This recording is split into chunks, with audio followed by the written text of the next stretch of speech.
اگر کوتاہی ہو گئی اعتراف کر لیا، حضور سے آ کر درخواست کی کہ آپ اللہ سے ہمارے لیے استغفار کریں، کمزوری کا ہم سے مظاہرہ ہو گیا ہے، حضور بھی ان کو معاف کر دیتے تھے، اللہ سے استغفار بھی کرتے تھے. تو اس کو تو نفاق نہیں کہتے، یہ ضعف ایمان ہے جو کسی بہت مخلص صاحب ایمان پر بھی کبھی کسی وقت جو ہے وہ لاحق ہو سکتا ہے. جیسے کہ غزوہ تبوک کے موقع پر 3 نہایت مخلص صحابہ کا ذکر آتا ہے بڑی تفصیل کے ساتھ، بڑی لمبی حدیث ہے بخاری شریف کی. ان سے بھی خطا ہو گئی، انہوں نے آ کے اعتراف کیا، پھر انہیں اللہ کے رسول نے سزا دی، سوشل بائیکاٹ، 50 دن کا مقاطعہ. لیکن یہ کہ کچھ لوگوں کا معاملہ یہ ہوتا ہے کہ بار بار جب آ کر وہ معذرت کرتے ہیں تو اب انہیں ذرا شرم آنے لگتی ہے، اب وہ جھوٹے بہانے بنانے شروع کر دیتے ہیں. حضور میں تو بس چلنے کے لیے تیار تھا، بالکل میں نے تیاری بھی کر لی تھی، وہ اچانک میری اہلیہ بیمار ہو گئی ہے، بڑی شدید بیمار ہے اور کوئی بھی اعتمادداری کرنے والا نہیں ہے، لہذا مجھے اجازت دے دی. جھوٹے بہانے بنانا. جب یہ جھوٹے بہانے شروع ہوئے تو اب گویا کہ نفاق کی پہلی سٹیج کا آغاز ہو گیا.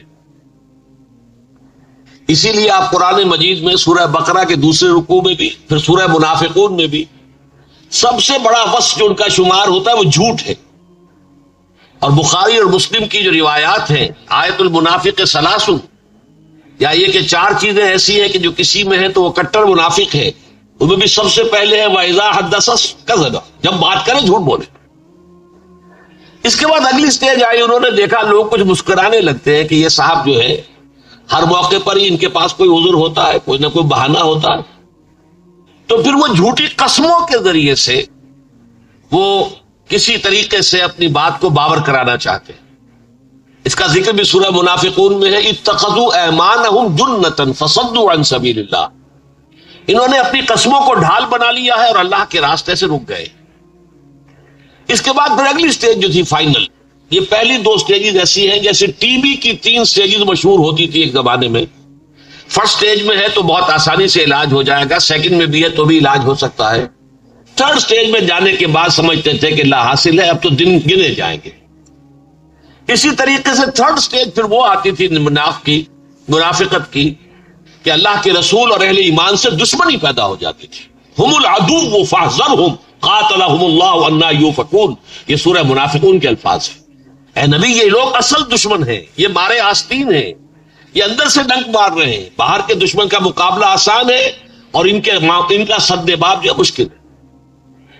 اب یہ جو منافقین تھے مدینے کے، ان کے بارے میں ایک بات اور سمجھ لیجئے، یہ اصل میں زیر اثر تھے یہود کے. مدینے کی یہ تاریخ آپ کے سامنے رہنی چاہیے. مدینے کے اصل آباد کار جو ہے وہ اہل عرب نہیں تھے بلکہ یہودی تھے. یہ جو ڈائسپورا ہوا تھا ان کا سن 70 عیسوی میں، جب انہیں فلسطین سے ملک بدر کیا گیا تو جس کا جہاں سینگ سمایا چلا گیا. یہ 3 قبیلے آ کر مدینے میں آباد ہو گئے. مدینہ آباد کرنے والے اصل یہودی تھے. اس کے بعد جب کہ یمن میں سیلاب آیا، وہاں تباہی آئی، تو وہاں سے جو قبیلے نکلے ان میں سے 2 یمن کے قبیلے اوس اور خزرج آ کر آباد ہو گئے مدینے میں. اس طرح یہ 5 قبیلے ہو گئے. اصل عرب قبیلے تھے اوس اور خزرج، اور یہودی قبائل تھے یہ 3، بنو قینقاع، بنو نذیر، بنو قریظہ. یہ 5 قبیلوں کا ایک شہر تھا. اور ذہن میں رکھیے، کنٹراسٹ ذہن میں رہے کہ مکہ ایک قبیلے کا شہر تھا، وہاں صرف قریشی ہوگا یا قریشی کا حلیف ہوگا یا قریشی کا غلام ہوگا، چوتھا کوئی آدمی مکے میں نہیں ہو سکتا، ناممکن.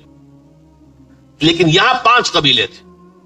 اب ان میں ظاہر بات ہے کہ یہ اوس اور خزرج وہ قبیلے تھے جن کے پاس نہ کوئی کتاب آسمانی، نہ کوئی شریعت، نہ لکھنے پڑھنے کا کوئی رواج. اور یہودی تھے صاحب کتاب، تورات ان کے پاس، شریعت ان کے پاس، پڑھنے لکھنے کا رواج ان کے پاس، ان کے فقہا، ان کے علماء، ان کے مفتی حضرات. تو ظاہر بات ہے کہ رعب بہت تھا تمدن کے اعتبار سے کہ یہودی بہت متمدن ہے، تعلیم یافتہ ہے، بہت مہذب ہے، جبکہ ہم عرب جو ہیں ہم تو، ہمارے پاس تو کچھ بھی نہیں.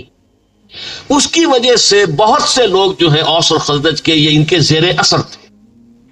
مرعوب بھی تھے، اور یہ کہ ان کی تمدنی جو ترقی تھی اس سے متاثر بھی تھے، اور اسی کی بنا پر ان کے بہت سے تعلقات قائم ہو گئے تھے، حلیفانہ تعلقات، دوستانہ تعلقات اوس و خزرج کے لوگوں کے، بنو قینقاع، بنو نذیر اور بنو قریظہ کے لوگوں کے ساتھ۔ اب جب نبی اکرم صلی اللہ علیہ وسلم تشریف لے آئے مدینہ منورہ ہجرت فرما کر، تو آپ نے ایک ایسا قدم اٹھایا جو تاریخ انسانی میں واقعہ یہ ہے کہ بڑے بڑے اسٹیٹس مین جو ہیں وہ رشک کرتے ہیں کہ کس قدر مناسب قدم تھا حضور نے جو اس وقت اٹھایا۔ منٹگومری واٹ کو اگر آپ پڑھیں تو کتنی کچھ تعریف اس نے کی ہے کہ ان تینوں یہودی قبیلوں سے آپ نے پیکٹ کیا، میثاق مدینہ، کہ اگر مدینے پر باہر سے کوئی حملہ ہوگا تو ہم مل جل کر ایک امت ہو کر دفاع کریں گے۔ امت ایک اس معنی میں نہیں ہو گئے تھے، ایک امت کافر ہے، ایک امت مسلمہ ہے، وہ اس معنی میں امت نہیں، دفاع کے اعتبار سے ہم ایک امت ہو۔ لیکن جیسا کہ آپ کو معلوم ہے تینوں قبیلوں نے ایک ایک کر کے اس پیکٹ کی خلاف ورزی کی، سازشیں کی، حضور کے خلاف ریشہ دوانیاں کی، قریش کو سازش کر کر کے چڑھا کر لاتے رہے، لہذا ایک ایک کر کے ان کے ساتھ وہ پیکٹ ختم ہوا۔ غزوہ بدر کے فوراً بعد بنو قینقاع کو نکالا گیا مدینے سے، غزوہ احد کے فوراً بعد بنو نذیر نکالے گئے جن کا ذکر سورۃ الحشر میں ہے، اور بنو قریظہ کا خاتمہ ہوا ہے غزوہ احزاب کے بعد جس کا ذکر سورہ احزاب میں۔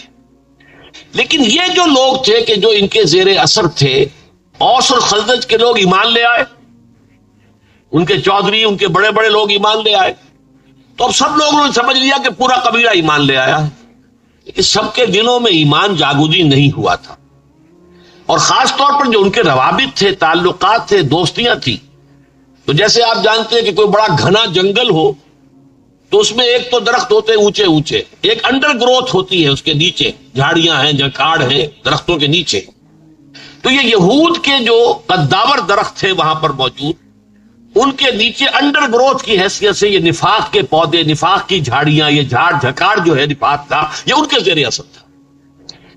اب جب یہ کشمکش اس انتہا کو پہنچ گئی، جب یا تو ادھر یا ادھر، جیسے کہ ابھی آپ نے دیکھا کہ صدر بش نے کہا یا ہمارے دوست ہو یا دشمن، تیسری بات کوئی نہیں، تو جو جد و جہد ہو رہی تھی غلبہ دین کے لیے، جو جہاد کر رہے تھے حضور اور آپ کے صحابہ کرام رضی اللہ تعالیٰ عنہم اجمعین وصلی اللہ علیہ وسلم، جب وہ اس کرٹیکل یعنی سٹیج پر پہنچ گیا معاملہ کہ اب یا ادھر یا ادھر، تو ان کی جان پر بن گئی کہ ہم اپنے دوستیاں، اپنے تعلقات، اپنے ان کے ساتھ حلیفانہ روابط، ہمارے جو بھی ہیں خاندانی ان کے ساتھ مراسم چلے آ رہے ہیں، یہ کیسے توڑ دیں۔ یہ ہے پس منظر اصل میں کہ جس میں یہ آیات نازل ہوئی ہیں۔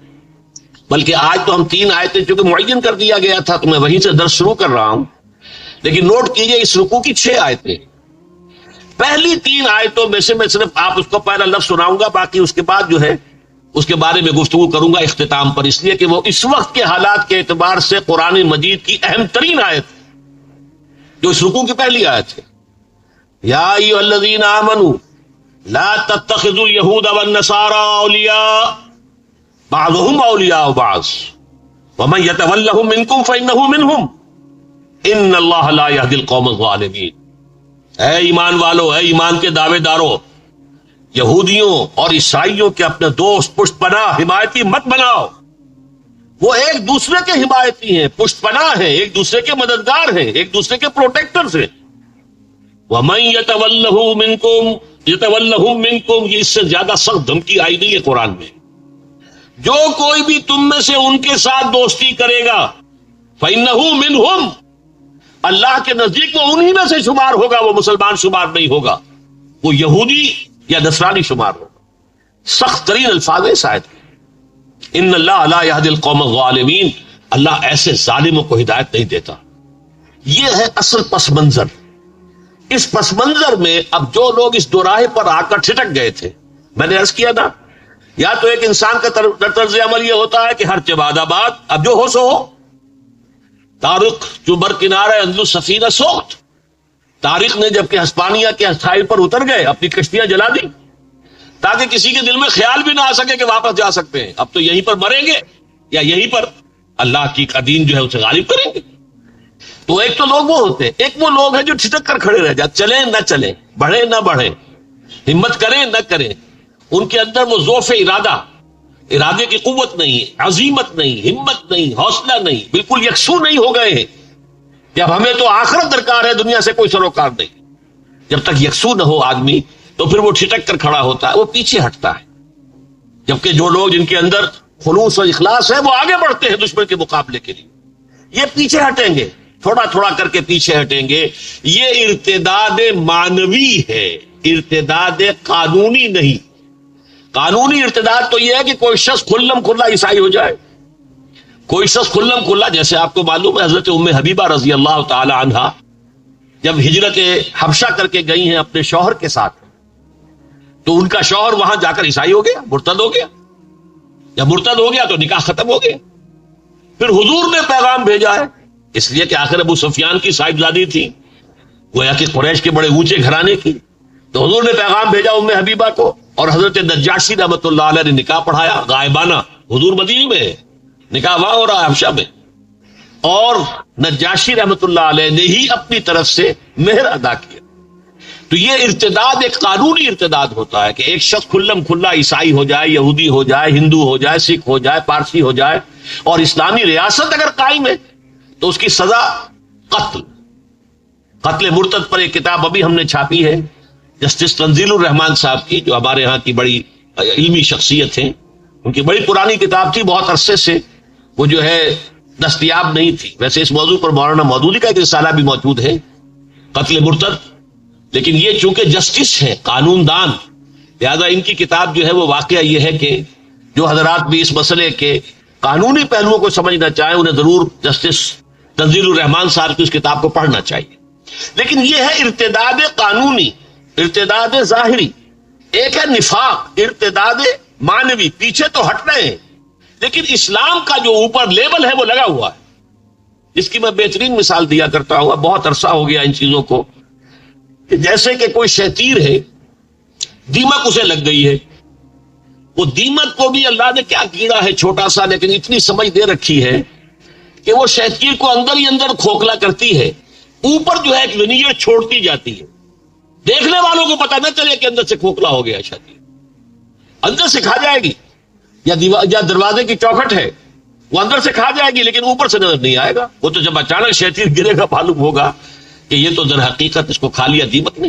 بلکہ یہی واقعہ یاد آ کہ حضرت سلیمان کے ساتھ ہوا تھا، یاکل من ساتا، ان کا جو عصا تھا اسے دیمک چٹ کر گئی، لیکن وہ کھڑے رہے، اور وہ جب گرے ہیں تب جنوں کو معلوم ہوا کہ ہم تو یہ سمجھ رہے تھے کہ سلیمان زندہ ہیں اور ہماری نگرانی کر رہے ہیں، معلوم ہوا ہمارے پاس غیب کا کوئی علم نہیں۔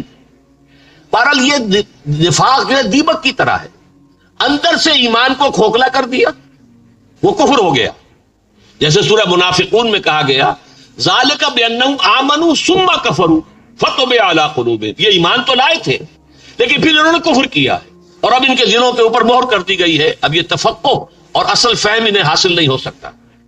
تو یہ ہے کہ اندر سے کھوکھلے ہو گئے لیکن اوپر سے مسلمان ہیں، وہ ہیں جن سے خطاب ہو رہا ہے، یا ایھا الذین آمنوا من یرتد منکم عن دینہ فسوف یأتی اللہ بقوم یحبہم ویحبونہ۔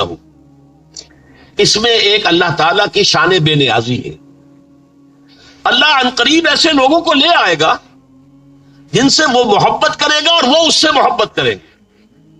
یعنی تم یہ نہ سمجھو کہ یہ سائبان تمہارے اٹھائے ہوئے ہی اٹھا ہوا ہے، تم اگر ہٹ جاؤ گے تو یہ گر جائے گا، نہیں، اللہ کا دین ہے، اللہ تمہیں ہٹائے گا کسی اور کو لے آئے گا، تم مردود ہو جاؤ گے، راندہ درگاہ حق ہو جاؤ گے، جیسے کہ سورہ محمد کی آیت میں فرمایا گیا ان تتولوا یستبدل قوما غیرکم، ہم نے تمہیں چنا ہے، هو اجتباکم، تمہیں پسند کر لیا ہے، تمہیں اونچا رتبہ دیا ہے، لیکن اگر تم پیٹھ دکھا دو گے ہم تمہیں ہٹائیں گے، کسی اور قوم کو لے آئیں گے۔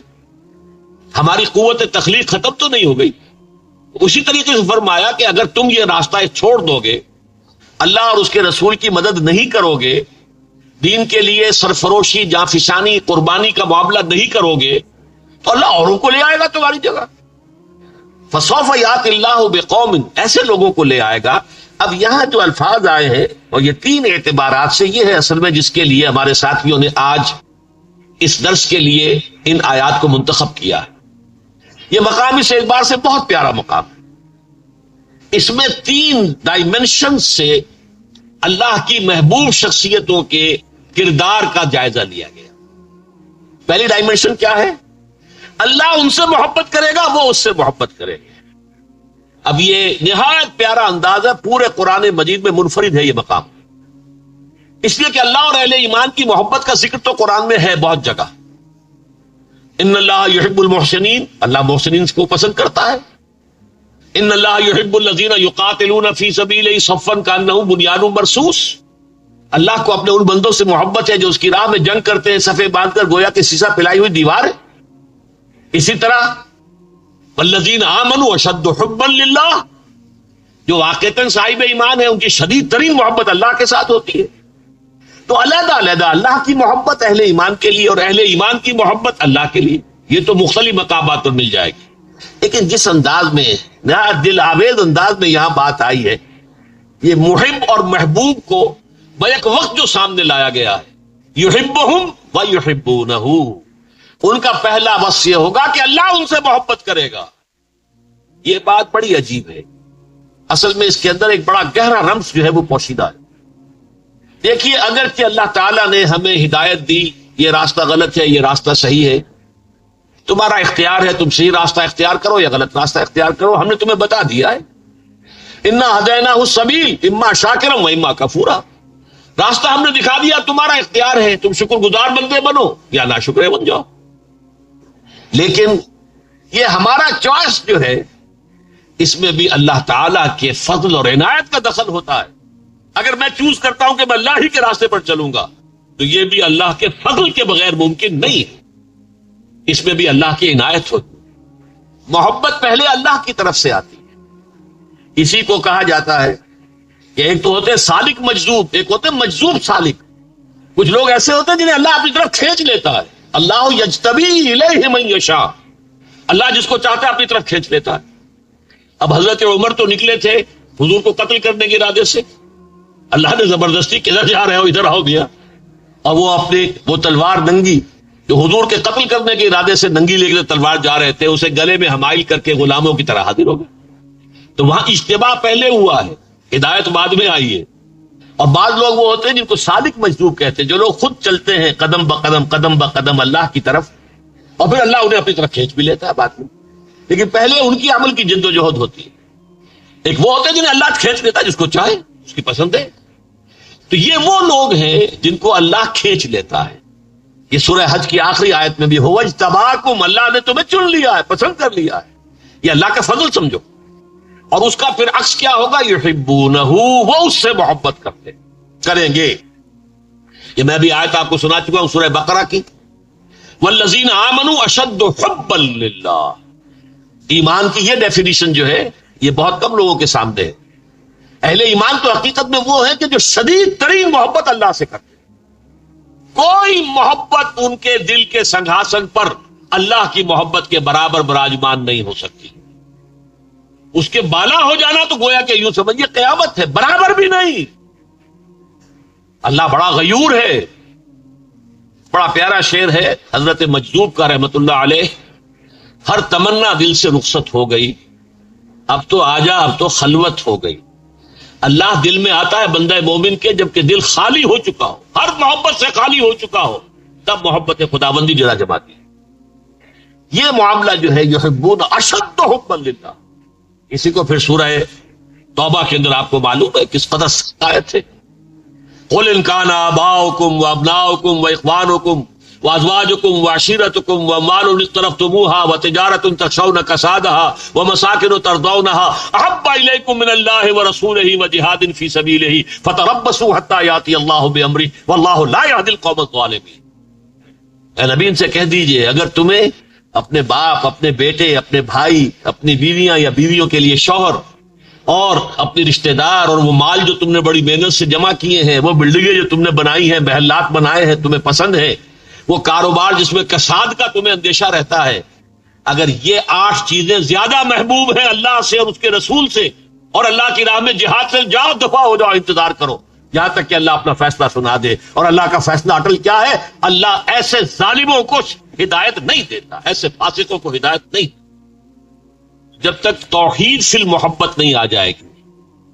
ایک ہے عقیدے کی توحید، اللہ ایک ہے، اللہ کی صفات میں کوئی اس کے ساتھ شریک نہیں ہے، یہ عقیدہ ہے.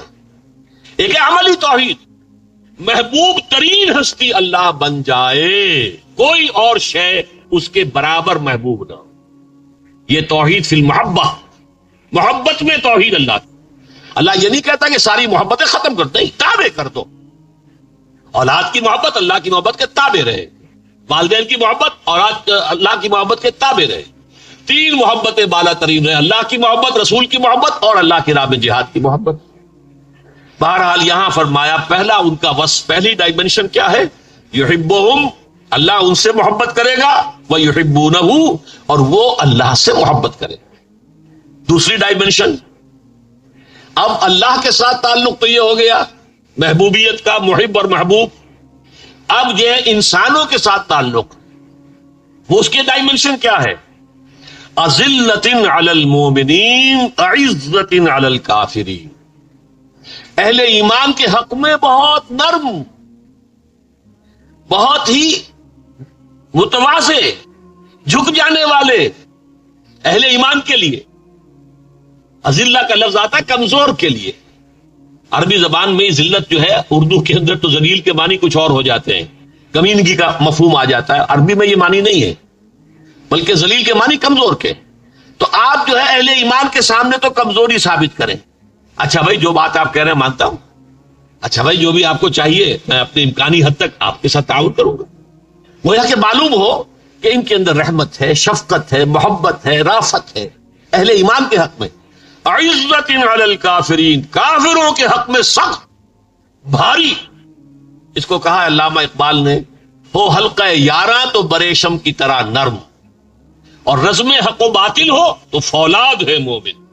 معلوم ہے کہ اس شخص کے اندر تو انگلی دھسائی نہیں جا سکتی، کسی محبت کا واسطہ کام نہیں دے رہا. ماں رو رہی ہے کہ بیٹے چھوڑو اس محمد کے دین کو، آؤ میری طرف واپس. لیکن ماں کو چھوڑ کر جا رہا ہے بیٹا. مصعب بن عمیر ماں کو چھوڑ کر نکلا ہے کہ نہیں نکلا؟ نکلے ہیں. سعد بن ابی وقاص جو ہے وہ آخر ماں جو ہے مرن برت رکھے ہوئے تھی اور وہ واسطے دے رہی تھی کہ تمہیں ماں باپ کے حقوق کا خیال نہیں ہے. لیکن اللہ اور اس کے رسول کا حق جو سامنے آ گیا، وہ ماں باپ کے حقوق سے فائق ہے. لہذا یہ ہے کہ سختی ایسی ہو کہ نرم وہ انگلی دھسا نہ سکے. جیسے ہم کہتے ہیں کہ جیسے ایک شخص جو ہے وہ تو بھائی تم تو پٹھے ہاتھ نہیں دھرنے دیتے. آدمی معلوم ہو کہ پوری طرح سخت کھڑا اپنے موقف کے اندر، کسی درجے میں نرمی دکھانے کو تیار نہ ہو. یہ ظاہر بات ہے جیسا کہ میں نے عرض کیا تھا، جب یہ حق و باطل کے درمیان کشاکش اس کریٹیکل پوائنٹ کو پہنچ جائے پھر لازم ہوتا ہے عزت علی الکافرین اذلۃ علی المؤمنین. اور جیسا کہ آپ کے علم میں نے بارہا کہا ہے کہ قرآن مجید میں اہم مضامین کم سے کم 2 جگہ ضرور آتے ہیں. اسی کا عکس آپ کو ملے گا سورہ فتح کی آخری آیت میں. محمد الرسول اللہ والذین معہ اشداء علی الکفار رحماء بینہم. محمد اللہ کے رسول اور جو ان کے ساتھ ہیں ان کے صحابی رضی اللہ تعالی عنہم اجمعین، ان کی شان کیا ہے؟ اشداء علی الکفار، کفار کے حق میں بہت شدید، بہت سخت، اور رحماء بینہم، آپس میں بہت ہی رحم دل، آپس میں بہت ہی رقیق القلب. یہ ہے در حقیقت ہو حلقہ یاراں تو بریشم کی طرح نرم، اور رزم حق و باطل ہو تو فولاد ہے مومن. جس کا نقشہ سامنے آیا غزوہ بدر میں. ادھر سے حضرت ابو بکر تھے حضور کے ساتھ صلی اللہ علیہ وسلم، ادھر سے عبد الرحمن بن ابی بکر آیا ہوا ہے، ایمان نہیں لایا تھا، وہ کفار کے لشکر کے ساتھ ہے. جنگ بدر کے بعد کہتا ہے، بعد میں ایمان لے آئے، کہ ابا جان آپ میری زد میں آ گئے تھے بدر میں، لیکن میں نے آپ کے ساتھ رعایت کی، آپ پر حملہ نہیں کیا. حضرت ابو بکر فرماتے ہیں بیٹے چونکہ تم باطل کے لیے لڑ رہے تھے لہذا تم نے میرا لحاظ کیا، خدا کی قسم اگر تم میری زد میں آ جاتے کبھی نہ چھوڑتا. یہ ہے اشداء علی الکفار رحماء بینہم، کفار کے ساتھ کوئی رحمدلی کا سوال پیدا نہیں ہوتا. یہ عام حالات میں نہیں ہے. عام حالات میں آپ سورہ ممتحنہ میں پڑھیں گے کہ جو کافر حربی نہیں ہے، جو کافر آپ کے خلاف کسی محاذ میں شامل نہیں ہے، اس کے ساتھ کچھ نہ کچھ دوستی، کچھ نہ کچھ جو ہے اچھا سلوک بری بات نہیں ہے. یہ سورہ ممتحنہ میں مضمون آیا. لیکن جب یہ کچاکش پہنچی ہو اس کرٹیکل پوائنٹ کو، جیسا کہ میں نے کہا، جیسے بش نے کہا، جس کے آگے کے ہمارے صدر مشرف صاحب جو ہیں وہ کپ کپا کر رہ گئے کہ یا ساتھ دو ورنہ دشمن شمار ہو گئے. یہ معاملہ آتا ہے کہاں آتا ہے؟ جب تو کرٹیکل پوائنٹ آ جاتا ہے حق و باطل کی کشمکش کا کہ اب یا ہمارے ساتھ ہو یا ہمارے دشمن. لہذا وہاں معاملہ یہ ہوتا ہے، یہ میں نے عرض کیا، یہ سیکنڈ ڈائمنشن ہے اس کیریکٹر کی، اس کردار کی جو اللہ کے محبوب بندے ہیں. اذلۃ علی المؤمنین اعزۃ علی الکافرین، جو سورہ فتح میں آیا ہے اشداء علی الکفار رحماء بینہم.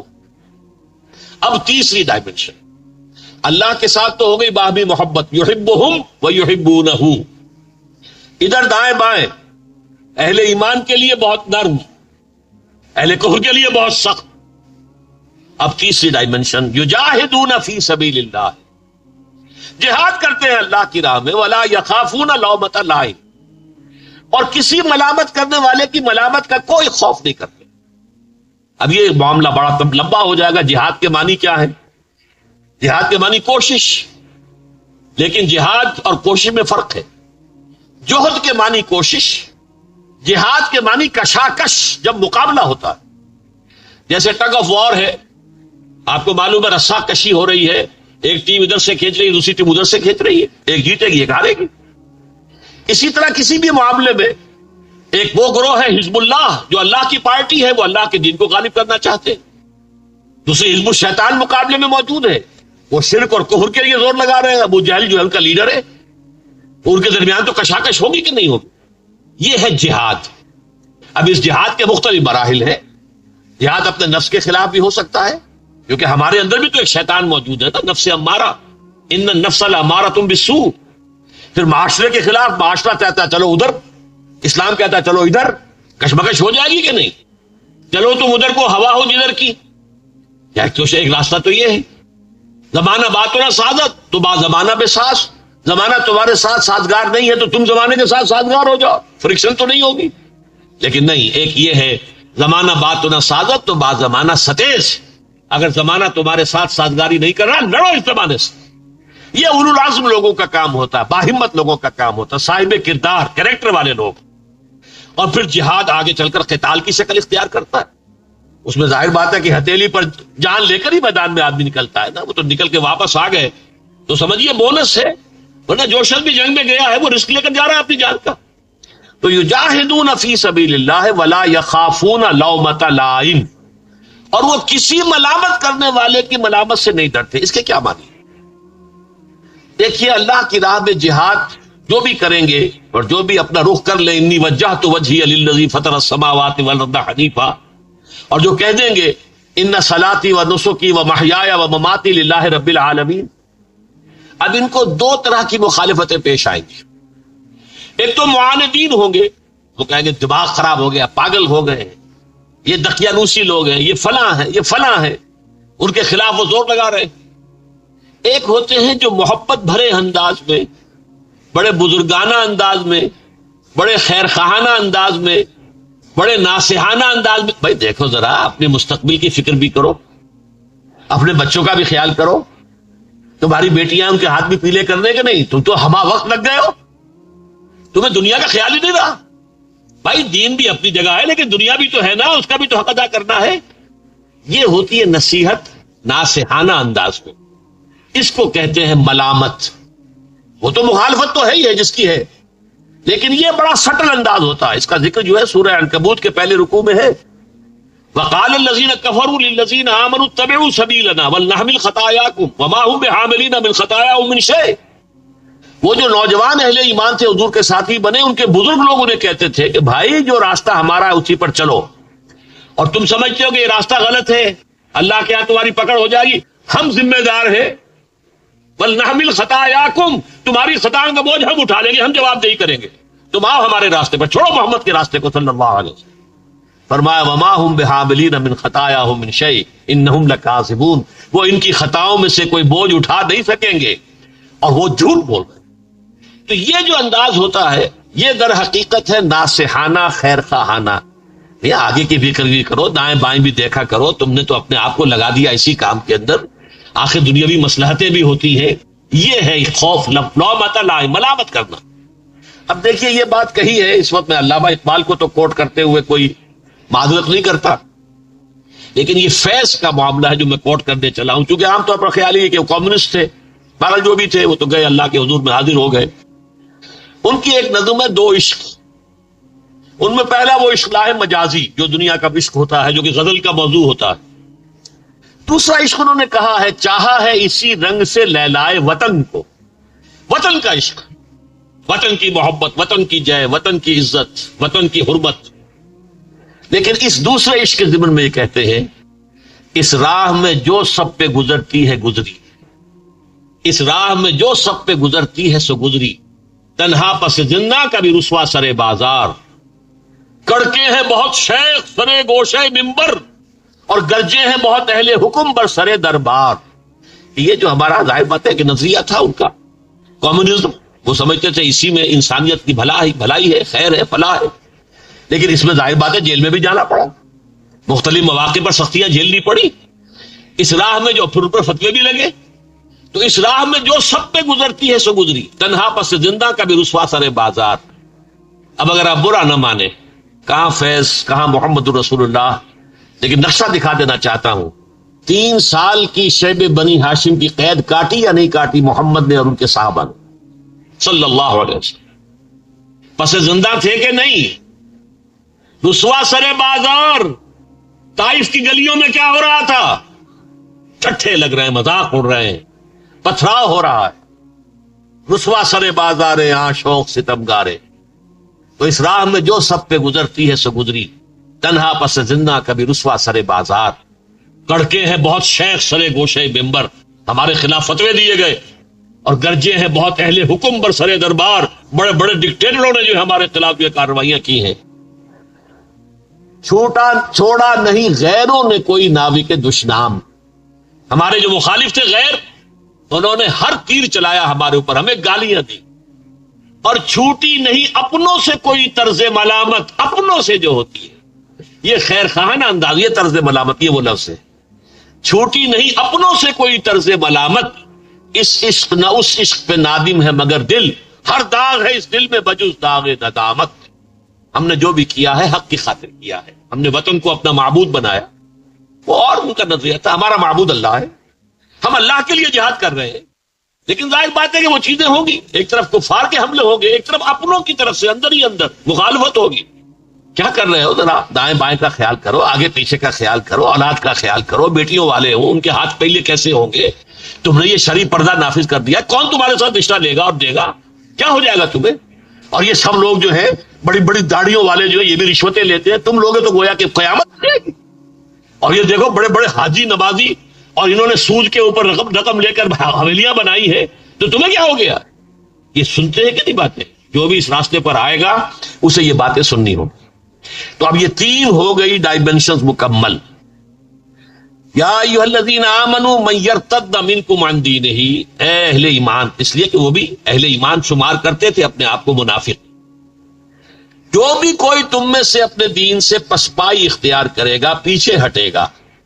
یہاں یہی مسئلہ ہوتا ہے، یا آگے بڑھو یا پیچھے ہٹتا ہوں گا، کھڑا نہیں. سکون محال ہے قدرت کے کارخانے، یا آگے بڑھیں گے یا پیچھے ہٹیں گے. کسی جگہ پر کھڑا ہونا ممکن نہیں ہے. جیسے کہ حضور نے فرمایا جس شخص کے دینی اعتبار سے 2 دن برابر ہوئے وہ گھاٹے میں رہا. کل کے مقابلے میں آج آپ کی دینی حالت بہتر ہونی چاہیے تھی. کل جتنی ہی ہے یہ 24 گھنٹے تو ضائع ہو گئے نا. کہاں گئے؟ کہاں حساب دو گے؟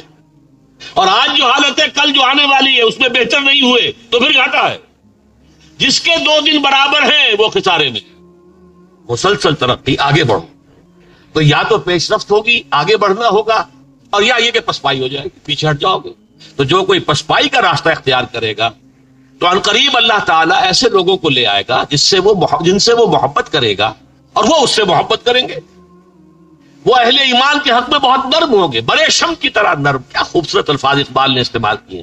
ہو حلقہ یارا تو برے شم کی طرح، ریشم کی طرح کا نرم. عزت علی الکافرین اشداء علی الکفار، جیسا کہ میں نے آپ کو بتایا. جس میں حق و باطل ہو تو فولاد ہے مومن، اور تھرڈ ڈائمنشن یجاہدون فی سبیل اللہ، وہ جہاد کریں گے اللہ کی راہ میں، ولا یخافون لومۃ لائم، اور کسی ملامت کرنے والے کی کسی ملامت کا کوئی اثر قبول نہیں کرے. یہ ہے کردار اللہ کے محبوب بندوں کا. اب اگر دل میں کوئی ہوک سی اٹھی ہو کہ اللہ ہمیں یہ اختیار کرنے کی توفیق دے دے، تب تو یہ کہ میرا یہ بیان کرنا بھی مفید، آپ کا سننا بھی مفید. اور اگر یہ دل میں آرزو نہیں پیدا ہو رہی کہ اللہ تعالی ہمیں بھی ان میں شامل کر دے، اللہم ربنا اجعلنا منہم، اللہم ربنا اجعلنا منہم، اللہم ربنا اجعلنا منہم. اے اللہ ہم سے محبت فرما اور ہمارے دلوں میں اپنی محبت کو سب سے بالا تر کر دے، اور اے اللہ ہمیں یہ طرز عمل اختیار کرنے کی توفیق دے اہل ایمان کے حق میں بہت نرم چارہ اور کفار کے مقابلے میں سخت. اور اللہ ہمیں ہم توفیق دے، ہم جہاد کریں تیرے راستے میں، کھپائیں اس میں اپنی جانیں اور مال، اور نہ کسی مخالفین کی مخالفت کی پرواہ کرے اور نہ کسی اپنے ناصحین کی جو اس نوع کی نصیحتیں ہیں ان پر کان دھرے. فرمایا ذالک فضل اللہ یؤتیہ من یشاء. دیکھیے بہت پیارے الفاظ ہیں، یہ اللہ کا فضل ہے، وہ دیتا ہے جس کو چاہتا ہے. اس لیے کہ فضل کسے کہتے ہیں؟ فضل کہتے ہیں بغیر استحقاق کوئی شے ملے.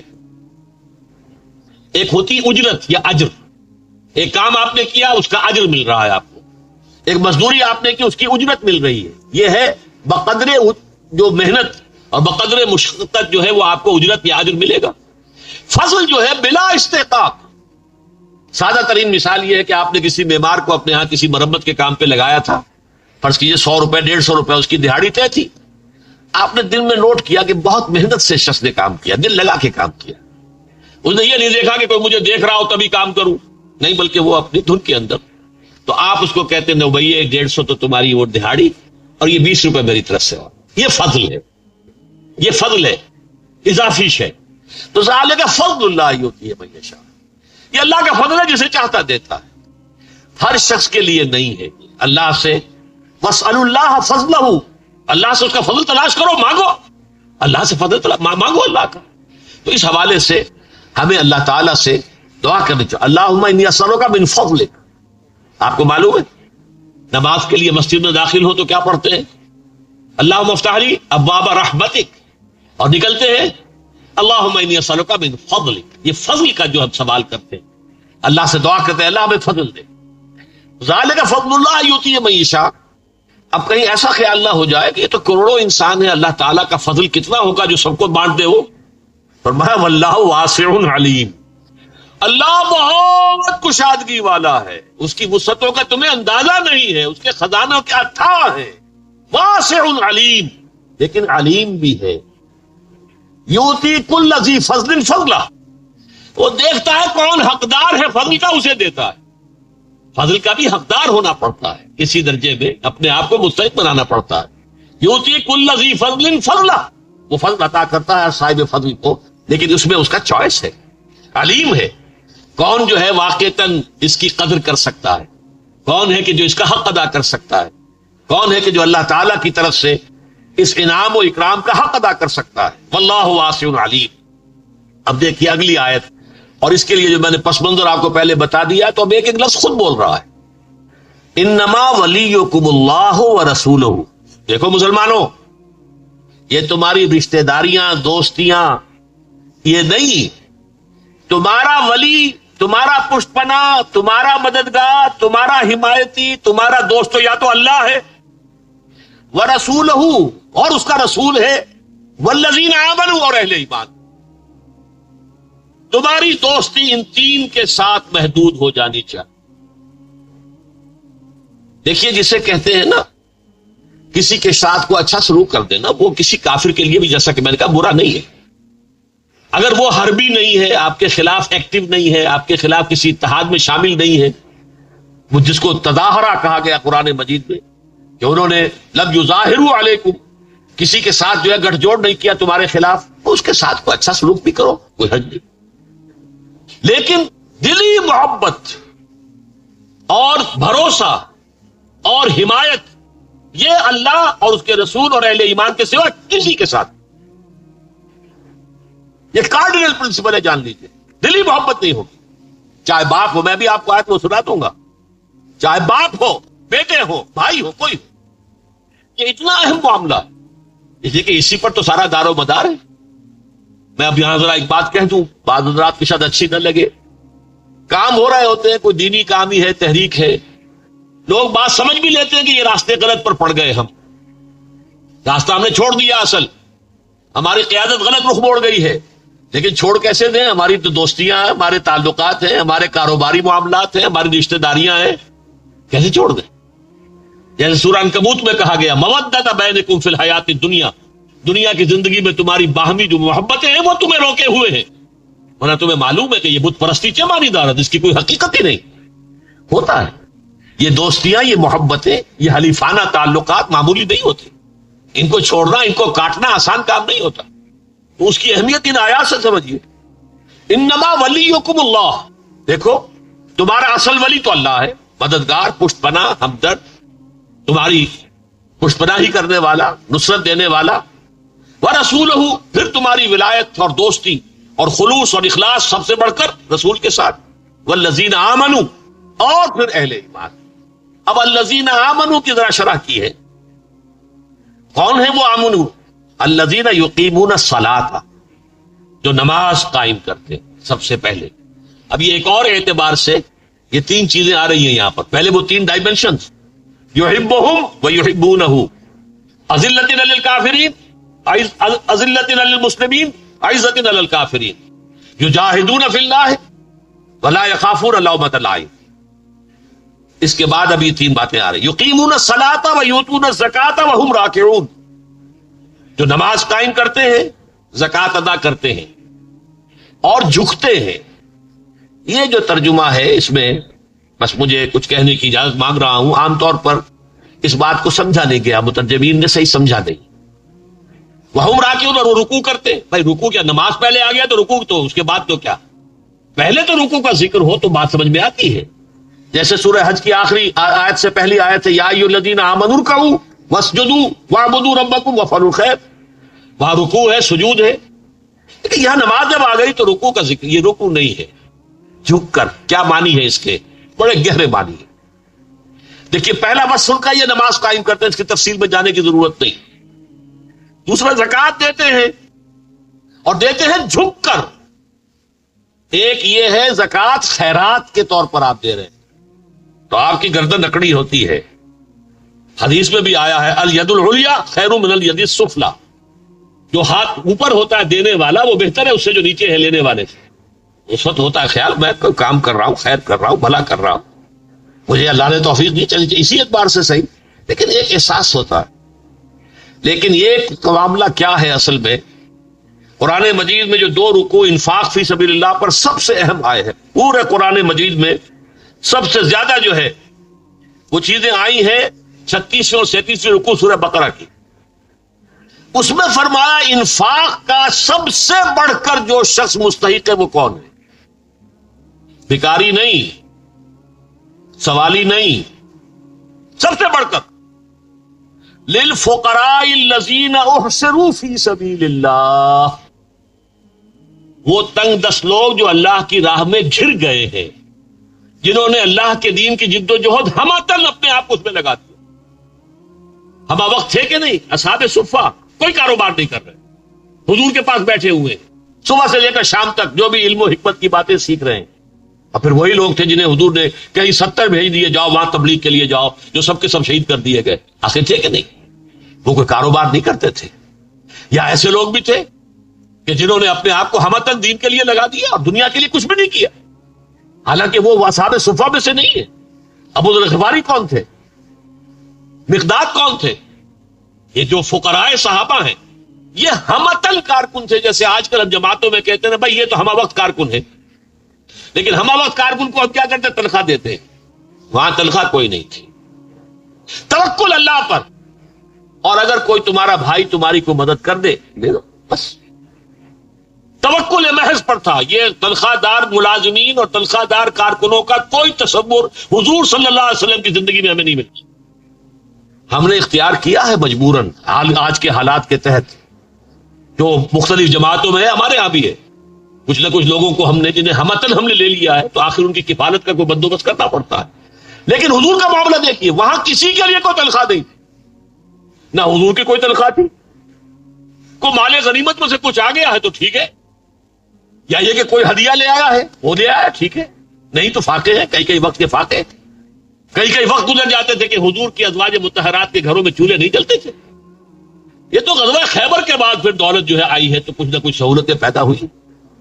تو وہ حضرات جو تھے، جو ہمتن کارکن تھے اس دینی جماعت کے، حزب اللہ، محمد الرسول اللہ کی حزب اللہ، یہ لفظ ابھی آ جائے گا اگلی آیت میں، اس کے جو ہمہ وقت کارکن تھے، للفقراء الذین احصروا فی سبیل اللہ، وہ فقراء، وہ تنگ دست لوگ جو گھر گئے اللہ کی راہ میں، اللہ کے جہاد میں، لا یستطیعون ضربا فی الارض، اب وہ زمین میں چل پھر نہیں سکتے اپنی روزی کمانے کے لیے. قافلے جاتے تھے، ادھر جا رہے ہیں ادھر جا رہے ہیں، اب قافلوں میں جائیں یا اللہ کے دین کے لیے جہاد کے لیے جائیں؟ لا یستطیعون ضربا فی الارض یحسبهم الجاہل اغنیاء من التعفف، جاہل انہیں یہ سمجھتا ہے کہ یہ غنی ہے اس لیے کہ وہ مانگتا تو ہے ہی نہیں. وہ اللہ کا بندہ جس نے اپنے آپ کو اللہ کے در پر بٹھا دیا، وہ کسی کے سامنے ہاتھ پھیلائے گا؟ ناممکن. وہ تو یہ کہ وہ تو ایک تو ہے سوالی جو آپ کے کپڑے پکڑ کر کھڑے ہو جاتے ہیں، وہ تو اپنی محنت پر وصول کرتے ہیں آپ سے، تنگ آ کر آپ کو نکال کے ان کو دیتے تو وہ پیچھا چھوڑتے ہیں آپ. وہ تو مزدوری کی ایک شکل ہے جو بنا رکھی ہے لوگوں نے. لیکن یہ جو ہے اللہ کے وہ بندے جنہوں نے اپنے آپ کو دین کے لیے ہمہ تن فارغ کر دیا. اب توکل ہے، اللہ نے کوئی شے بھیج دی، اور اللہ تعالیٰ کے جو بھی بندے ہیں وہ اگر ان کے کوئی مدد کرتے، لیکن ایسے لوگوں کی مدد جو ہے اس طور سے نہیں ہو سکتی جیسے خیرات دی جاتی ہے. نہیں، وہ آپ کی مدد قبول کر لیں تو آپ ان کے احسان مند ہوں، وہ آپ کے احسان مند نہیں ہوں گے. فرمایا للفقراء الذین احصروا فی سبیل اللہ لا یستطیعون ضربا فی الارض یحسبهم الجاہل اغنیاء من التعفف تعرفهم بسیماہم، ان کے چہروں سے تم پہچان لو گے. فاقہ ہے تو چہرے پر تو اثر ہوگا، چہرہ اترا ہوا تو ہوگا. لا یسألون الناس الحافا، وہ لوگوں سے لپٹ کر سوال نہیں کرتے، مانگتے نہیں ہیں بھکاریوں کی طرح. یہ ہے اصل انفاق فی سبیل اللہ کے سلسلے میں 2 رکوعوں کا پورے مضمون کا آخری حصہ یہ ہے، یہ کلائمیکس ہے اس کا. اور یہ قرآن مجید کا یوں سمجھیے ضربہ سنام ہے انفاق فی سبیل اللہ کے موضوع پر. 36ویں اور 37ویں رکوع جو ہے سورہ بقرہ کے، یہ ہے یہاں مراد کہ وہ جب دیتے ہیں، کچھ مدد کرتے ہیں، زکوٰۃ دیتے ہیں تو وہ جھک کر دیتے ہیں، وہ تن کر نہیں دیتے. وہ اپنے ان ساتھیوں کا احسان مانتے ہیں کہ آپ نے ہماری یہ جو مدد تھی قبول کر لی، اس کے لیے وہ نہیں ہے کہ تن کر گردن ہو.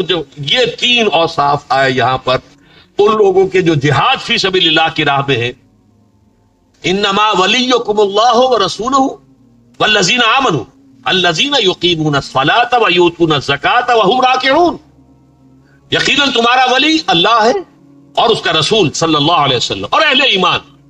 کون اہل ایمان؟ جو نماز قائم کرتے ہیں، زکوٰۃ ادا کرتے ہیں اور جھک کر ادا کرتے ہیں، سر اٹھا کر نہیں، کوئی حاکمانہ انداز میں نہیں، محسنانہ انداز میں نہیں، احسان پذیری کے انداز میں، کہ گویا کہ آپ نے قبول کیا ہے تو یہ آپ کا احسان ہے کہ آپ نے میرا یہ تعاون قبول فرما دیا.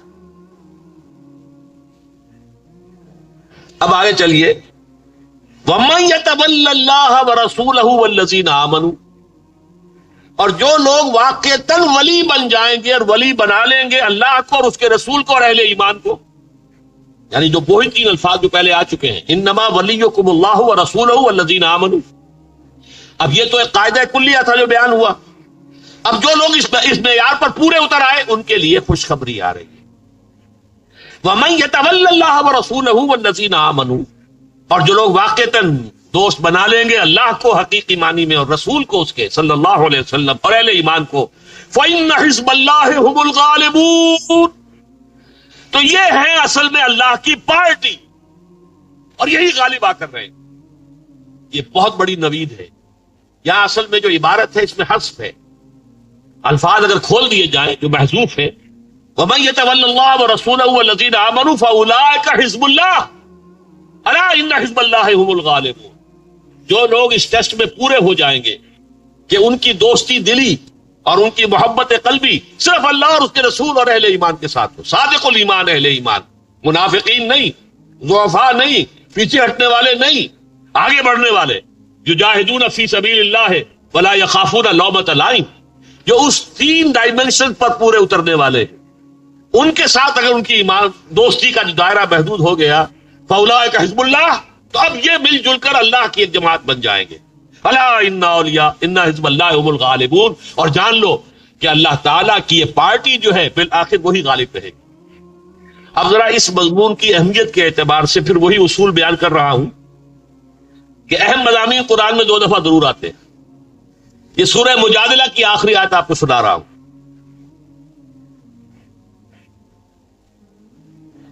لا تجد قوما یؤمنون باللہ والیوم الآخر، تم ہرگز نہیں پاؤ گے ان لوگوں کو جو اللہ پر ایمان رکھتے ہیں اور یوم آخر پر ایمان رکھتے ہوں، یوادون من حاد اللہ، کہ وہ محبت کرتے ہیں ان سے جو اللہ کے دشمن ہوں. کیسے ہو سکتا؟ آپ کا خلوص اگر اللہ کے ساتھ ہے تو اس کے دشمن کے ساتھ کیسے دوستی ہوگی؟ لا تجد قوما یؤمنون باللہ والیوم الآخر یوادون من حاد اللہ ورسولہ، جو اللہ اور اس کے رسول کے دشمن ہو اس کے ساتھ دوستی کیسے ہو سکتی ہے ان کی؟ آگے سنیے، وَلَوْ كَانُوا آبَاءَهُمْ، خواہ وہ ان کے باپ ہوں، او ابناءہم، خواہ ان کے بیٹے ہوں، او اخوانہم، خواہ ان کے بھائی ہوں، او عشیرتہم، یا ان کے رشتہ دار ہوں. اولئک کتب فی قلوبہم الایمان، یہ وہ لوگ ہیں کہ جن کے دلوں میں اللہ نے ایمان کو راسخ کر دیا، لکھ دیا ہے ایمان. جیسے کہ کسی چیز میں کندہ کر دیا جائے، پتھر پہ کندہ کرتے ہیں نا، قبروں پر جو کتبے لگے ہوتے ہیں تو اس پہ کندہ کرتے ہیں. اسی طریقے سے اولئک الذین، اولئک کتب فی قلوبہم الایمان، اللہ نے یہ وہ لوگ ہیں کہ جن کے دلوں میں ایمان لکھ دیا ہے، کندہ کر دیا ہے. وَأَيَّدَهُم بِرُوحٍ مِّنْهُ، اور ان کی مدد فرمائی ہے خاص اپنی طرف سے، اپنے فیض سے، فیضان سے، روحانی فیضان سے. وَيُدْخِلُهُمْ جَنَّاتٍ تَجْرِي مِن تَحْتِهَا الْأَنْهَارُ، اور وہ انہیں داخل کرے گا ان باغات میں جن کے نیچے ندیاں بہتی ہوں گی. خالدین فیہا، اور وہ اس میں ہمیشہ ہمیشہ رہیں گے. رضی اللہ عنہم ورضوا عنہ، وہ اللہ ان سے راضی ہو گیا، وہ اللہ سے راضی ہو جائے. یحبہم ویحبونہ، دیکھیے اس مضمون کو، یا رضی اللہ عنہم ورضوا عنہ، اللہ ان سے محبت کرے گا، وہ اللہ سے محبت کریں گے. یہاں بھی کیا، اللہ ان سے راضی ہو گیا اور وہ اللہ سے راضی ہو جائیں گے. آگے پڑھیے، وہ جو وہاں پر میں نے کھول دیا تھا، اولئک حزب اللہ، یہاں وہ الفاظ آ گئے، یہ ہے اللہ کی پارٹی. اللہم ربنا اجعلنا منہم، اے اللہ ہمیں بھی ان میں شامل فرما. الا ان حزب اللہ هم المفلحون، آگاہ ہو جاؤ کہ اللہ کی پارٹی ہی ہے فلاح پانے والی. وہاں کیا فرمایا تھا؟ فإن حزب اللہ هم الغالبون. ان دونوں کو بھی ذرا تقابل کر لیجئے. غلبے کا تعلق اس دنیا سے ہے، فلاح کا تعلق آخرت سے. یہ فلاح یہ تو بہت بڑی شے ہے. اولئک هم المفلحون، یہ در حقیقت اللہ کے یہ بندے جن کی دوستیاں، جن کی محبتیں، جن کے دلی تعلقات یہ محدود ہو گئے اللہ کی ذات، رسول کی ذات اور اصل اہل ایمان، وہ جو اللہ کی راہ میں جہاد کر رہے ہو، جنہیں آج کل کی اصطلاح میں ایکٹیوسٹ کہتے ہیں آپ، جو واقعتاً اپنا تن من دھن لگا رہے ہو. ان صلاتی و نسکی و محیایا و مماتی للہ رب العالمین، جو اس کا نمونہ پیش کر رہے ہو. اگر یہ دوستی آپ کی اس دائرے کے اندر محدود ہو گئی، آپ کے دائرے سے نکل گئے، باپ بھی نکل گیا، بھائی بھی، اگر باپ بھی ہے ایسا ہی، کیا کہنے نور علی نور، بیٹے بھی ایسے ہی ہے، کیا کہنے نور علی نور، وہ تو اس دائرے میں رہیں گے. لیکن اگر باپ دوسری طرف کھڑا ہوا ہے، بیٹا دوسری طرف کھڑا ہوا ہے، تو ان میں کوئی تعلق محبت کا، دوستی کا نہیں ہو سکتا. وَلَوْ كَانُوا آبَاءَهُمْ أَوْ أَبْنَاءَهُمْ أَوْ إِخْوَانَهُمْ أَوْ عَشِيرَتَهُمْ، چاہے باپ ہوں، بیٹے ہوں، بھائی ہوں، رشتہ دار ہوں. ایسے ہی لوگوں کے دلوں میں ایمان جو ہے وہ کھود دیا گیا ہے، کندہ کر دیا گیا، لکھ دیا گیا ہے. اللہم ربنا اجعلنا منہم. اب ذرا آئیے، میں نے عرض کیا تھا کہ وہ جو 3 آیتیں ہیں اس رکوع کی پہلی، اس وقت کے حالات کے اعتبار سے اہم ترین. دیکھیے یہ اس رکوع کا چونکہ 3 آیتوں کا درس کا یہاں ساتھیوں نے اعلان کر دیا تھا، ورنہ میں شروع ہی یہاں سے کرتا، لیکن ہم نے یہ کیا ہے کہ جو آپ کے پاس جو چھپی ہوئی ہیں آیات، پہلے ان کا درس مکمل کر لیا ہے. اب دیکھیے 3 آیات یہ ہیں، یا ایھا الذین آمنوا لا تتخذوا اليہود والنصارى اولیاء بعضهم اولیاء بعض. اہل ایمان مت دوست بناؤ یہودیوں کو اور نصرانیوں کو، عیسائیوں کو، وہ خود ایک دوسرے کے دوست ہیں۔ یہاں ذرا غور کیجئے گا، یہ ایک تاریخی اعتبار سے بڑی اہم بات آپ کو بتا رہا ہوں۔ جب میں نے پہلی مرتبہ یہ بات کہی تھی تو ہندوستان کے دینی رسالوں میں بھی اس کے اوپر بہت جو ہے تحسین کی گئی کہ یہ بات پہلی مرتبہ ڈاکٹر اسرار نے کہی۔ عام طور پر لوگ اس راز سے گزر جاتے ہیں۔ تاریخی حقیقت یہ ہے کہ جب قرآن نازل ہو رہا تھا ان کے درمیان دوستی نہیں تھی۔ عیسائیوں کی اور نصرانیوں کی شدید دشمنی تھی، عیسائیوں کی اور یہودیوں۔ یہودیوں نے تو حضرت مسیح کو سولی پر چڑھوایا، دوستی کیسے ہو جاتی؟ جنہیں وہ اپنا معبود مان رہے ہیں، خدا کا بیٹا مان رہے ہیں۔ تو ہسٹری میں تو بہت لمبی تاریخ موجود ہے کہ بڑی شدید دشمنی تھی، بہت شدید پرسیکیوشن۔ اصل میں یہ آج کے بارے میں پیشن گوئی ہے، آج کے اس دور کے بارے میں۔ پوٹینشلی تھی یہ، لیکن ایکچولی اب ہوئی ہے۔ جیسے آپ کہتے ہیں کہ آم کی گٹھلی میں آم کا پورا درخت ہے، پوٹینشلی پورا درخت کہاں ہے؟ آپ کی گٹھلی میں موجود ہے، وہیں سے نکلا ہے نا، وہ دو پتوں کی شکل میں نکلا، پھر بڑھا ہے، درخت بنا۔ آیا کہاں سے بھائی؟ سارا مواد اسی گٹھلی میں تھا۔ اسی طریقے سے وہ تھی تو صحیح، اپیرنٹ نہیں تھی، ظاہر نہیں تھی، بلکہ دشمنی تھی شدید۔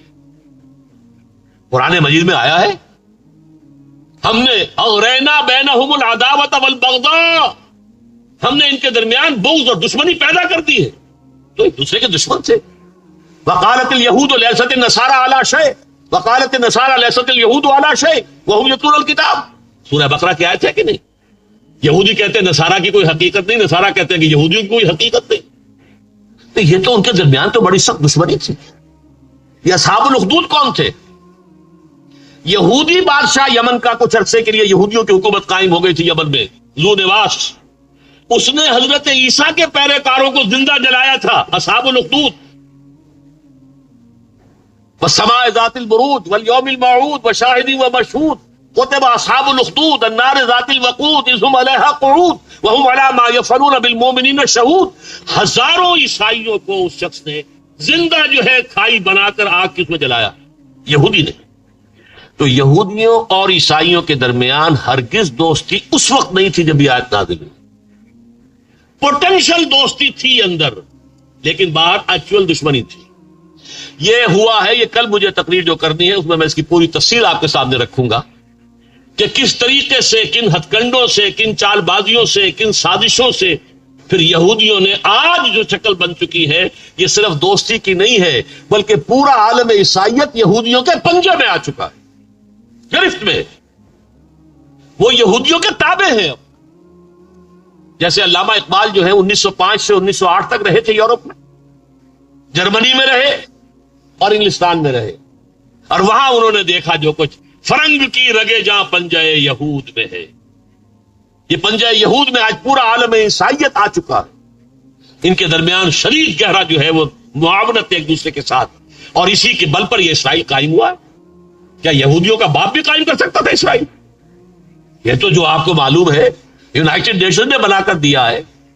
پہلا وہ تھا لیگ آف نیشنز، اس نے بنا کر بالفور ڈیکلریشن جو ہے اس کے تحت ان کو آباد ہونے کی اجازت دی گئی۔ یہ تفسیر مجھے کل جو ہے میرا خطاب اسی موضوع پر ہے۔ انسانیت کے اصل دشمن کون ہے؟ کون سیاہی گھول رہا ہے وقت کے بہتے دریا میں؟ یہ ساری خباثتیں جو تاریخ انسانی میں آ رہی کہاں سے آ رہی؟ اس کی الٹیمیٹ سورس کیا ہے؟ یہ مجھے موضوع ہے کل کا، آپ نے اگر اخبار میں اشتہار بھی دیکھ لیا ہو تو وہاں تفصیل سے بیان کروں گا۔ یہ آج کے لیے آئے تھے جو قرآن میں اتری، اس وقت ان کی دوستی ہے، اس وقت گٹھ جوڑ مکمل ہے، بلکہ یہودی جو ہے وہ ان کے اوپر قابو یافتہ ہے۔ بعضهم اولیاء بعض۔ اب دیکھیے حضور کے زمانے میں یہودیوں کا طرز عمل کچھ اور تھا، عیسائیوں کا طرز عمل کچھ اور تھا۔ یہودی بدترین دشمن تھے، بدترین دشمن، اور نصارہ مسلمانوں کے ساتھی تھے۔ اسی سورہ مائدہ میں آیت موجود ہے، لَتَجِدَنَّ أَشَدَّ النَّاسِ عَدَاوَةً لِلَّذِينَ آمَنُوا الْيَهُودَ وَالَّذِينَ أَشْرَكُوا۔ تم یہ دیکھو گے کہ اہل ایمان کے بدترین دشمن تو یا تو مشرکین ہیں اور یا یہودی ہے، اور دوسری طرف جو اشد مودۃً، جو محبت والے ہیں، والذین قالوا انا نصارى، یہ وہ لوگ ہیں جو کہتے ہیں کہ ہم نصارہ ہیں۔ میں وہ آپ کو سنا ہی دوں آیات، اس وقت مجھے مستحضر نہیں ہے.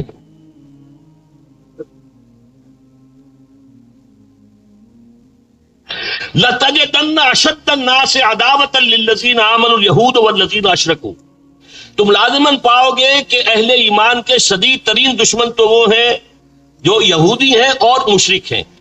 وَلَتَجِدَنَّ أَقْرَبَهُمْ مَوَدَّةً، اور تم دیکھو گے محبت میں ان سے قریب ترین وہ ہیں لِلَّذِينَ آمَنُوا الَّذِينَ قَالُوا إِنَّا نَصَارَى، جو یہ کہتے ہیں کہ ہم نصارہ ہیں. ذَلِكَ بِأَنَّ مِنْهُمْ قِسِّيسِينَ وَرُهْبَانًا وَأَنَّهُمْ لَا يَسْتَكْبِرُونَ. اور یہ اس لیے ہے کہ ان میں درویش ہیں، ان میں راہب ہیں، وہ استکبار نہیں کرتے. آخر حضور کو پہچاننے والا بحیرہ راہب کون تھا؟ عیسائی تھا نہیں. حضرت سلمان فارسی کو راستہ دکھانے والا حضور کی طرف کون تھا؟ عیسائی راہب. نجاشی ایمان لے آیا کہ نہیں؟ ہرقل بھی ایمان لانا چاہتا تھا لیکن اس کے درباری ساتھ نہیں دے رہے تھے. مقوقس شاہ مصر، اس نے حضور کی خدمت میں ہدیے بھیجے. آپ کو معلوم ہے کہ حضور کی جو پھر کنیز تھی جن سے کہ حضرت ابراہیم کی ولادت ہوئی ہے، ماریا قبطیہ رضی اللہ عنہا، وہ کس نے بھیجی تھی؟ مقوقس نے. اور وہ گھوڑا بھی حضور کو اس نے بھیجا تھا. عیسائیوں کی طرف سے حضور کے خلاف پوری آپ کی زندگی میں کوئی اقدام نہیں ہوا.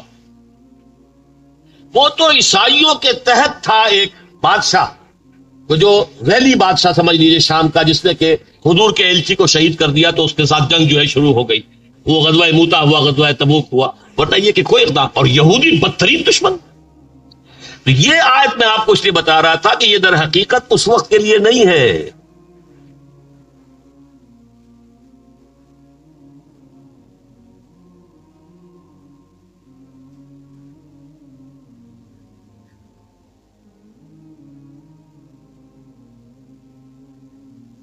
یا ایھا الذین آمنوا لا تتخذوا اليہود والنصارى اولیاء. میں پھر ڈنکے کی چوٹ کہہ رہا ہوں، یہ آج کے لیے یہ آیت قرآن مجید میں نازل ہے. اس لیے کہ قرآن مجید کے بارے میں حضور نے جو بیان فرمایا، دیکھیے مجھے وہ حدیث پیاری یاد آ گئی. حضرت علی راوی ہے، فرماتے ہیں حضور نے ارشاد فرمایا انہا ستکون فتنۃ، القریب ایک بہت بڑا فتنہ رونما ہوگا. حضرت علی فرماتے ہیں کہ میں نے عرض کیا فقلت مل مخرج منہا یا رسول اللہ، اے اللہ کے رسول یہ فرمائیے اس سے نکلنے کا راستہ کون سا ہو. اس موقع پر رہا نہیں جاتا، بے شمار مرتبہ میں پہلے بھی کہہ چکا ہوں، لیکن توجہ دلائے بغیر نہیں گزر سکتا یہاں سے کہ دیکھیے ہم اگر ہوتے تو کیا پوچھتے؟ یہ فتنہ کب آئے گا، کیوں آئے گا، کہاں سے آئے گا، کدھر سے آئے گا، کیا ہوگا، یہ پوچھتے نا. حالانکہ ان تمام سوالوں کا جواب علم ہے، علمی معلومات حاصل ہو گئی. عملی اعتبار سے کیا تھا؟ نجات کون سی ہوگی، نکلیں گے کیسے. وہ ایگزٹ جو لکھا ہوا ہوتا ہے ہال کے دروازوں کے اوپر لال، کہ اگر کہیں کچھ اندر ہو جائے، دھماکہ ہو جائے تو بھاگو ان دروازوں کی طرف، وہ ایگزٹ وہ ہے. مخرج، مخرج لکھتے ہیں عرب ممالک میں، اسی ایگزٹ کی جگہ پر مخرج لکھا ہوتا ہے. مل مخرج منہا یا رسول اللہ، اے اللہ کے رسول اس سے نکلنے کا راستہ کون سا ہو. اب فرمایا آپ نے کتاب اللہ فیہ خبر ما قبلکم ونبأ ما بعدکم وحکم ما بینکم. یہ کتاب اللہ ہے جو ہر فتنے سے تمہیں بچا سکتی ہے. اس میں تم سے پہلے لوگ جو گزر چکے ہیں ان کے حالات بھی ہیں، تمہارے بعد جو کچھ ہونے والا ہے اس کا تذکرہ بھی ہے، اور جو بھی اختلافات تمہاری پوری تاریخ میں رونما ہوں گے ان سب کا حل موجود ہے. بڑی طویل حدیث ہے، میں اس وقت اس کی پوری تفصیل میں نہیں جا سکتا. یہ تو یوں سمجھیے مدح قرآن بصاحب قرآن، صاحب قرآن محمد صلی اللہ علیہ وسلم آپ پر نازل ہوا ہے، انہوں نے مدح فرمائی ہے قرآن کی. وہ بڑی طویل حدیث. بہرحال بھائی اس آیت کی طرف، یا ایھا الذین آمنوا لا تتخذوا اليہود والنصارى اولیاء بعضهم اولیاء بعض ومن یتولہم منکم فانہ منہم. میں پہلے بیان کر چکا ہوں، یہ سخت ترین فتویٰ ہے. جو کوئی تم میں سے انہیں دوست بنائے گا اور ان کو حمایتی بنائے گا، ڈالروں کی بوچھار کروائے گا اپنے اوپر، وہ انہی میں سے ہے، وہ پھر امت مسلمہ کا فرد نہیں. یہ سخت ترین آیت ہے آج کے حالات میں. ہم نے کیا کیا ہے؟ طالبان حکومت کو سپورٹ کرنے والے ہم، بنوانے میں ان کے ہمارا ہاتھ، ہم نے ریکگنائز کیا، مسلسل ساتھ دیا. آزمائش کی گھڑی آئی تو پتاشے کی طرح بیٹھ گئے. آج یہ امریکہ اور برطانیہ آج ان کے ساتھ میں کھڑے ہو گئے. کن کے خلاف؟ جنہوں نے اللہ کا دین قائم کیا ہے، جنہوں نے شریعت کو نافذ کیا ہے، جنہوں نے 90-95% علاقے میں امن و امان قائم کیا ہے، ان کے خلاف کس کے ساتھ ہاتھ ملا رہے ہیں، کس سے دوستی کر رہے ہیں؟ یہ ہے ہمارا طرز عمل آج کا. اور سب جان لیجئے ہم سب اس میں شریک ہیں پھر، اس لیے کہ جب ہماری حکومت کر رہی ہے تو ہم شریک ہیں. ہماری بھی طرف سے گویا کہ اس کے لیے امپلائڈ جو ہے وہ رضامندی داخل ہے، موجود ہے، امٹمنٹ ہے ہماری. یہ ہمارے اوپر فتویٰ لگ رہا ہے. وَمَن يَتَوَلَّهُم مِّنكُمْ فَإِنَّهُ مِنْهُمْ، جو کوئی بھی تم میں سے ان کو دوست بنائے گا اور پشت پناہ بنائے گا اور حامی بنائے گا اور مددگار بنائے گا، وہ انہی میں سے شمار ہوگا. ان اللہ لا يهدي القوم الظالمین، یقیناً اللہ تعالیٰ ایسے ظالموں کو ہدایت نہیں دیتا. اس کے کیا معنی ہے؟ زبردستی ہدایت نہیں دیتا. ظالم ظلم سے باز آ جائے، توبہ کرے، اللہ ہدایت دے گا. فاسق فاجر فسق و فجور کو چھوڑ دے، توبہ کرے، اللہ ہدایت دے گا. لیکن اللہ ظالم کو ظالم ہوتے ہوئے زبردستی ہدایت نہیں دیتا، فاسق کو فاسق ہوتے ہوئے زبردستی ہدایت نہیں دیتا. یہ اللہ تعالیٰ کی ہدایت جو ہے وہ ایسی گھٹیا شے تو نہیں ہے، وہ تو جو بھی مستحق ہوتے ہیں اللہ تعالیٰ انہی کو دیتا. اب سنیے اگلی آیت، اس وقت کا بہترین نقشہ جو آ رہا ہے. یہ 3 آیات اس وقت پاکستان کے موجودہ حالات کی عظیم ترین عکاسی ہے. فَتَرَى الَّذِينَ فِي قُلُوبِهِم مَّرَضٌ، تو تم دیکھتے ہو کہ جن کے دلوں میں روگ ہے. روگ کیا ہے؟ نفاق. قرآن مجید میں جیسا میں نے کہا تھا نا، T B first stage, second stage, third stage, واقعتاً یہ مرض ہے، نفاق مرض ہے.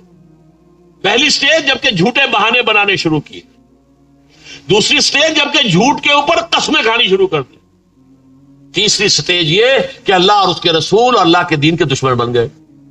ان کی وجہ سے ہمیں مصیبتیں پڑ رہی ہیں، ان کے دشمن بن گئے. یہ دیکھیے فَتَرَى الَّذِينَ فِي قُلُوبِهِم مَّرَضٌ، یہ مرض کا لفظ سورہ بقرہ کے دوسرے رکوع میں موجود ہے.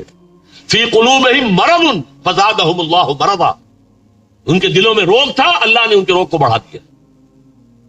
فَتَرَى الَّذِينَ فِي قُلُوبِهِم مَّرَضٌ يُسَارِعُونَ فِيهِمْ، تو تم دیکھتے ہو یا دیکھو گے ان لوگوں کو جن کے دلوں میں یہ روگ ہے، بیماری ہے، منافقت ہے، وہ انہی میں گھسنے کی کوشش کرتے ہیں. يُسَارِعُونَ فِيهِمْ، بھاگ دوڑ کر انہی کی پناہ گاہ میں جاتے ہیں، دوڑتے ہیں انہی کے پاس. کرگل کا معاملہ ہوا تو دوڑ کے بھاگ گئے. آپ کے وہ وزیر اعظم جو پہلے تھے وہ بھاگے ہیں جا کر کس کے پاس؟ کلنٹن کے پاس. مذاق اڑوایا، میرے ساتھ فوٹو سیشن چاہتا تھا نواز شریف. کیسے کیسے فکرے اس نے چٹ کیے. چھٹے کے دن خاص طور پر گیا. یہ ہے ہمارا وقار، یہ ہے ہماری عزت. اور اب جو اس نے کیا، اب تک پالیسی اور تھی، ایک دم گرگٹ کی طرح رنگ بدل لیا. حالانکہ ابھی تک طالبان کی حکومت کا جو سفارت خانہ ہے موجود ہے ہمارے، واحد ملک ہے دنیا کا جس کے جہاں پر سفارت خانہ رہ گیا. اب سعودی عرب اور امارات کا کیا شکایت ہے؟ تو ان کی جیب میں ہے، امریکہ کی جیب میں. ان کی حکومت امریکہ کی وجہ سے قائم ہے، ورنہ کبھی کی ختم ہو گئی ہوتی. ان کا سر، ان کی جوتی انہوں نے مار مار کے جو ہے سارا ان کو، یعنی ان کا دولت بھی اپنے پاس گھسیٹ لی ہے. جنگ کے سارے اخراجات جو ہے خرید کی جنگ کے انہی سے وصول کیے اور اپنی اکانومی کو بہتر کیا. لیکن یہ کہ گھستے انہی کے اندر، جاتے پھر ادھر ہی. فَتَرَى الَّذِينَ فِي قُلُوبِهِم مَّرَضٌ يُسَارِعُونَ فِيهِمْ يَقُولُونَ نَخْشَىٰ أَن نُّصِيبَنَا دَائِرَةٌ، کہتے کیا ہیں؟ ہمیں اندیشہ ہے کہ کوئی بہت بڑی مصیبت ہم پر آ جائے.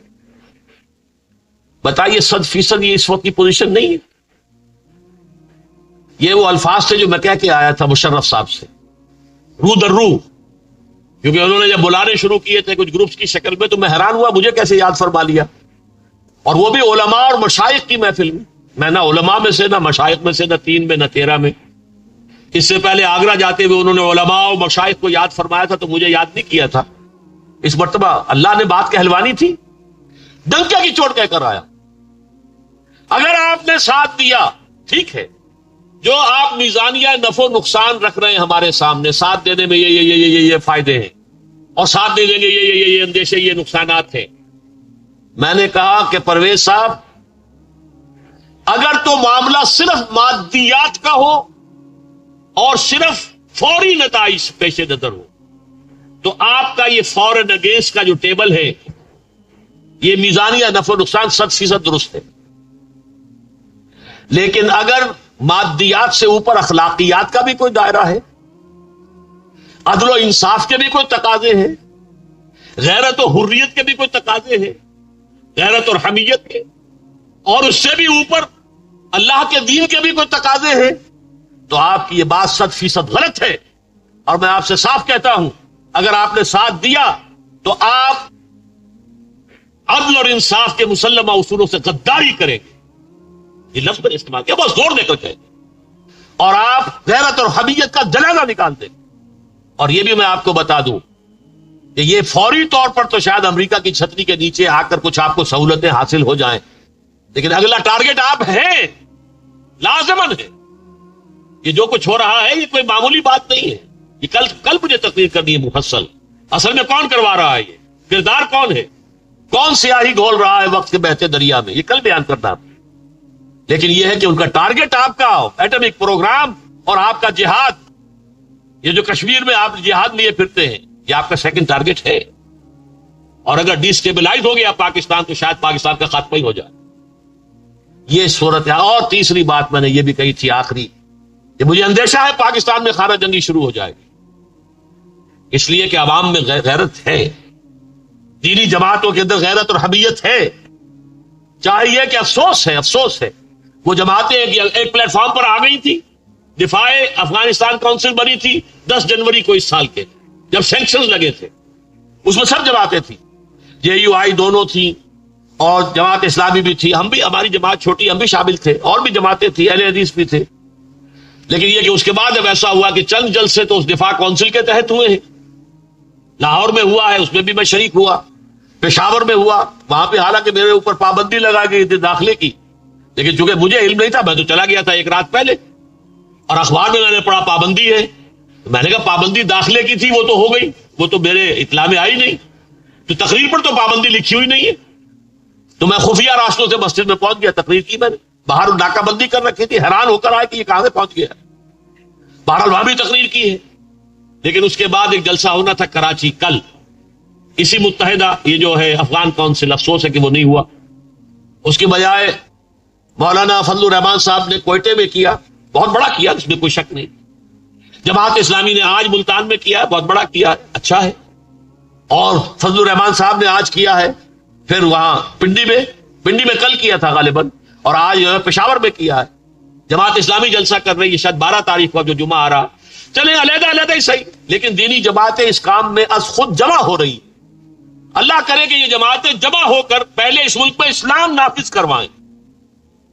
جب تک یہ منزل درست نہیں ہوگی، جب تک یہ انقلاب یہاں نہیں آتا، تو ظاہر بات ہے مشرف ہٹ بھی گیا، قاضی حسین احمد صاحب نے کہا ہے مشرف صاحب آپ کی حکومت ختم کر دیں گے، تو کوئی اور آ جائے گا، اس سے کیا فائدہ ہو؟ نظام لاؤ، نظام بدلو، متحد ہو جاؤ، جمع ہو جاؤ، اور یہ پاور پالیٹکس کو چھوڑو، نکلو میدان میں آؤ اللہ کے دین کے لیے کہ نافذ کرو یہاں پہ اسلام۔ اور پھر یہ کہ افغانستان جہاں شریعت اسلامی نافذ ہوئی اور پاکستان یہاں بھی شریعت نافذ ہو، تبھی تو جوڑ بیٹھے گا نا، ورنہ ہمارا سیکولر نظام، ہماری ٹی وی، ہمارا ریڈیو دیکھے، وہ تو کوئی اسلام کا نقشہ تو نہیں ہے، تو اس حوالے سے کیسے جوڑ ملے گا؟ حالانکہ میں نے تو بہت پہلے کہا تھا کہ پاکستان اور افغانستان کا جو ہے کانفیڈریشن قائم ہونا چاہیے، لیکن اس کا من درچے خیال ہے، مفلک درچے خیال، میں کیا سوچ رہا تھا ہو کیا گیا ہے؟ تو میں نے کہا تھا، لکھا تھا ایک مضمون میں، friend is in need is a friend in deed. ارے مشکل وقت میں آگے پیچھے ہٹ گئے، غیرت کے خلاف، یہ حمیت کے خلاف، یہ غیرت نام تھا جس کا گئی تیمور کے گھر سے۔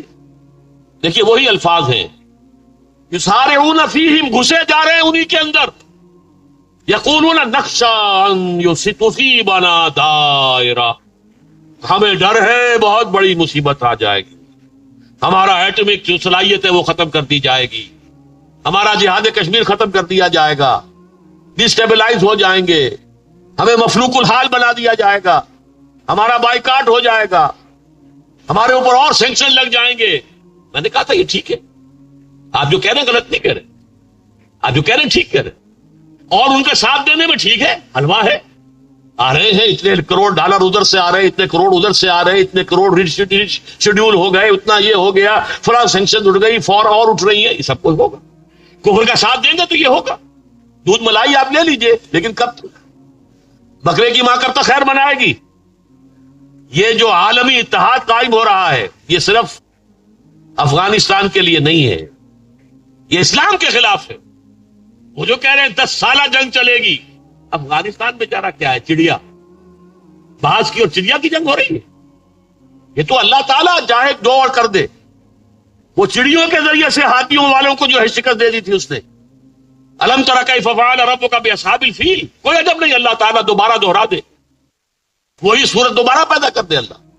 لیکن یہ کہ عام حالات میں دیکھیے تو افغانستان کی حیثیت کیا ہے، کیسے کیسے اسلحہ، کیسے کیسے بمبار، خوفناک قسم کے ہوائی جہاز، اور کتنے بڑے بڑے جو ہیں ان کے یہ جو ایئر کرافٹ کیریئرز جو ہیں وہ آ رہے ہیں، جہاز سمندری۔ اللہ اکبر، کس کے لیے؟ افغانستان۔ وہاں کیا برباد کرو گے؟ وہ تو پہلے ہی برباد ہو چکا ہے۔ انسانوں کو مار دو گے، اللہ اللہ کر سکتا، اور کیا رہ گیا؟ وہاں ہے کیا بات؟ ٹھیک ہے تم نے اگر بمباری کی تھی، اگر عراق پر 10 سال پہلے بمباری کی تھی تو اس کے بعد تو بہت کچھ تھا، تم نے تہس نہس کیا، یہاں ہے کیا؟ لیکن اصل مسئلہ میرا اور آپ کا ہے، ہم اس ملک کے شہری ہیں، ہم ذمہ دار ہیں، اللہ یہ کہ وہ کلی پوری قوت کے ساتھ آپ کہیں ہم ساتھ نہیں ہیں۔ یہ یکجہتیاں جو انہوں نے منوائی ہیں یہاں پر، ہم اس کے خلاف ہیں۔ ہماری یکجہتی طالبان کے ساتھ، اسلام کے ساتھ ہونی چاہیے، عدل اور انصاف کے ساتھ ہونی چاہیے۔ انہوں نے کہہ دیا تھا طالبان نے پہلے ہی، ثبوت پیش کرو ہم حوالے کر دیں گے، اور آج تک کوئی ثبوت نہیں۔ یہ کہا اب بھی برطانیہ نے کہا ہے کہ ثبوت نہیں ہے، یہ ایسا ثبوت نہیں ہے۔ امریکہ خود کہہ رہا ہے کہ جس کی بنیاد پر عدالتی کارروائی کی جا سکے، ایسا ثبوت نہیں ہے۔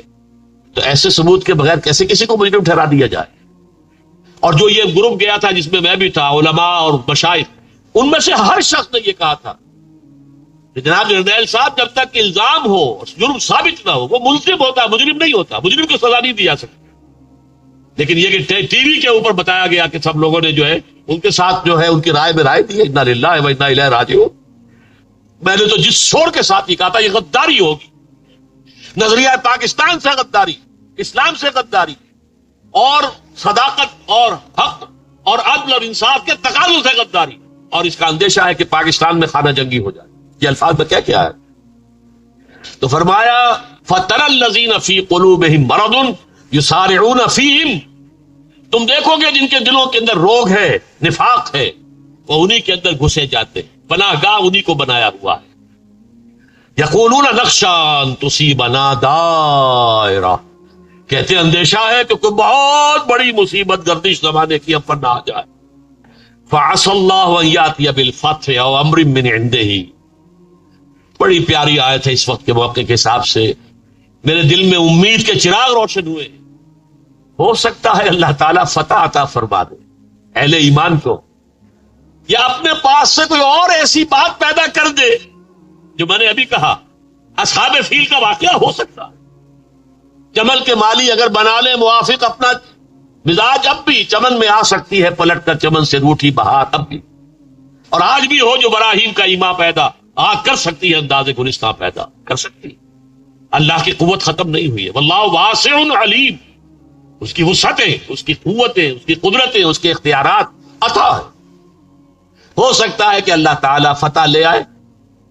یہ سمجھ رہے ہیں منافق کہ فتح انہی کی ہوگی، کیا پتا انہیں ذلت اور رسوائی کا سامنا کرنا پڑ جائے۔ کوئی زیادہ پرانی بات تو نہیں ہے، تقریباً 25 برس کی بات ہی ہوگی۔ امریکہ کی مہم آئی تھی کہ نہیں ایران میں، اور تباہ و برباد ہو گئی تھی کہ نہیں؟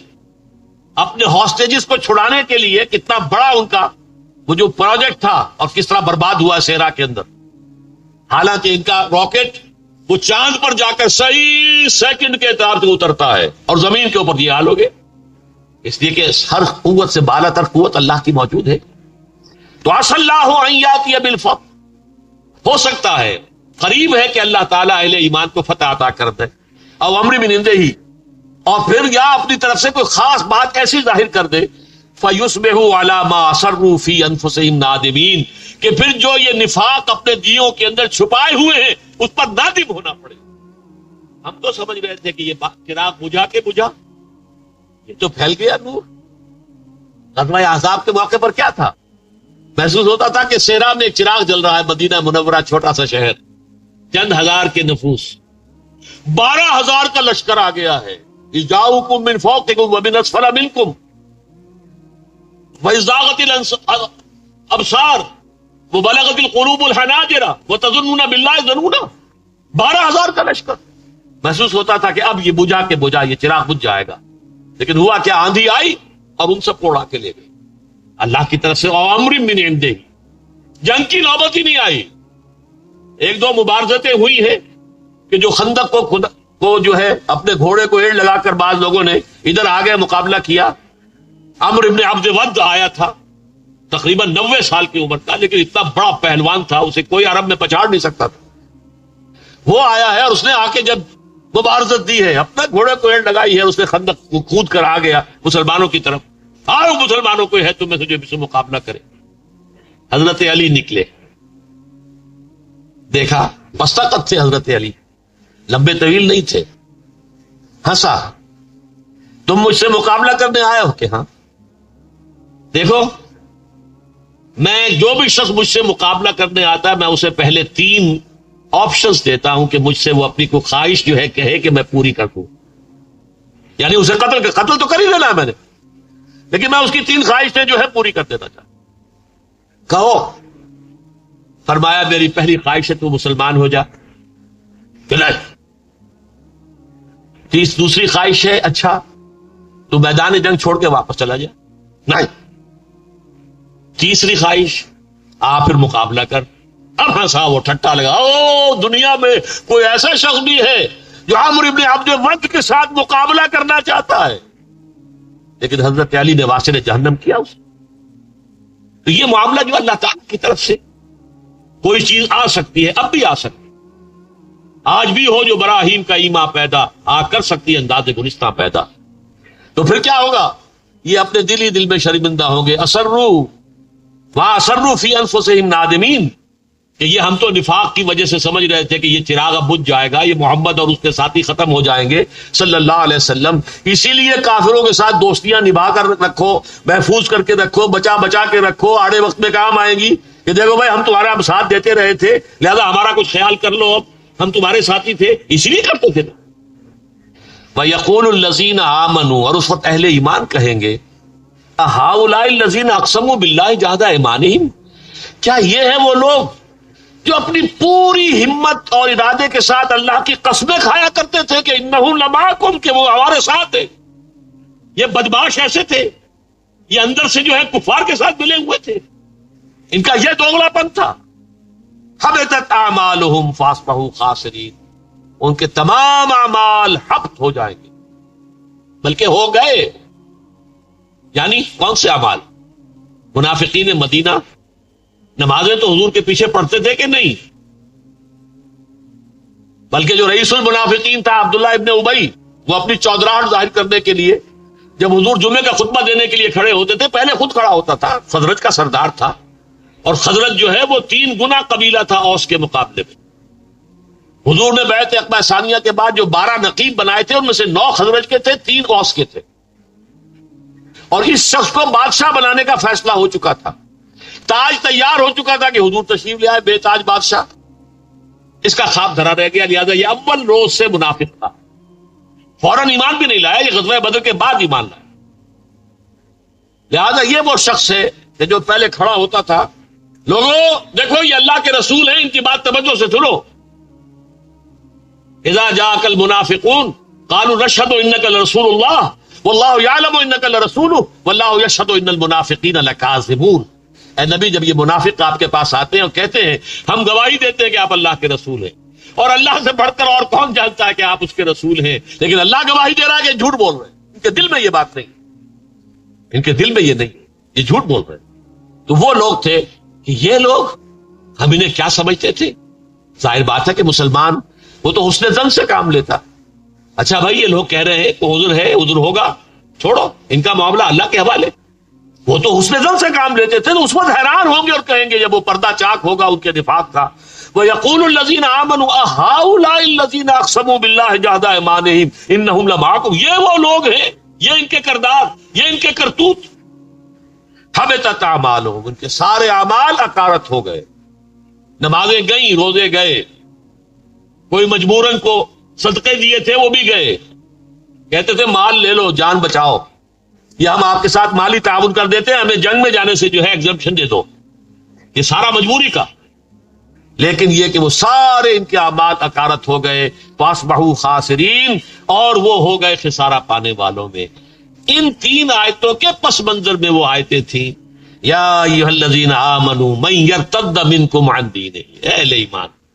اب انہیں گویا کہ جھنجھوڑا جا رہا ہے کہ منافق ہو لیکن ہو تو مسلمان ہونے کا دعویٰ تو کر رہے ہو، خدا کے لیے سوچو، اپنے غریبانوں میں جھانکو، کیا کون سا راستہ تم نے اختیار کیا ہے؟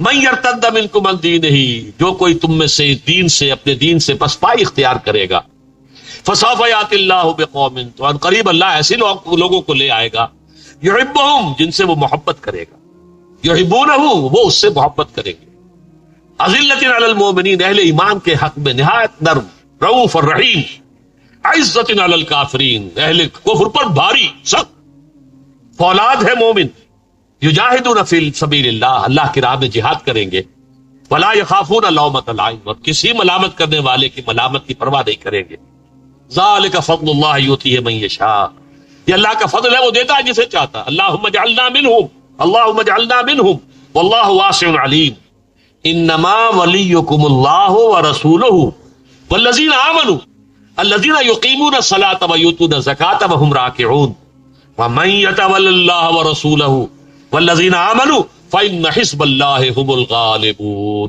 اللہم ربنا اجعلنا منہم، آمین یا رب العالمین۔